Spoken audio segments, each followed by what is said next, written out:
$2,500 in a cash reward. You're watching TV6 News. When the weather is pretty, the outdoors can be one of the most beautiful places to be, but doctors are concerned with a growing number of poison ivy cases. Yeah, TV6's Kayla Page looks at why we're seeing this spike and has tips on how to balance your fun outdoors while steering clear of the poisonous plant.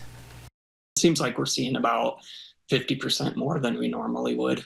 Doctors have a rule for it. Leaves of 3, let it be. And with the large amount of rain we've had, a local doctor says poison ivy is thriving. But the first sign is obviously going to be maybe some reddened, irritated, very itchy skin.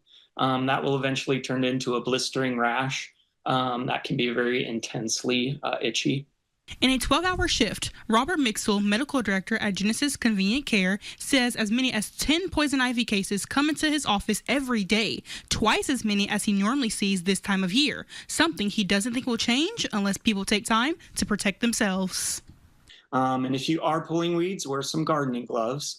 And then as soon as you're done, you want to throw all that in the laundry and take a shower and make sure you wash yourself off with a mild soap. That's typically going to prevent any poison ivy exposure. Horticulture educator Emily Swihart showed me how to point out the plants, and it's not as easy as it may seem. These are actually not leaves. The leaf starts down below, and you can see that kind of long petiole. It's a little bit reddish in color. That's a key identifying characteristic. Emily adds that as much as we need to look at the ground to steer clear of poison ivy, that's not the only place you need to watch for. You're going to want to pay real close attention to what's on the ground when you're out in your landscape or out in the natural area, but you're also going to want to look up in the canopy.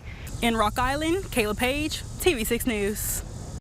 Dr. Mixel went on to say that if a small area is exposed, there are some over-the-counter medications you can take, but as soon as the rash starts spreading, or if it gets on your face, he says you should visit a doctor as soon as possible.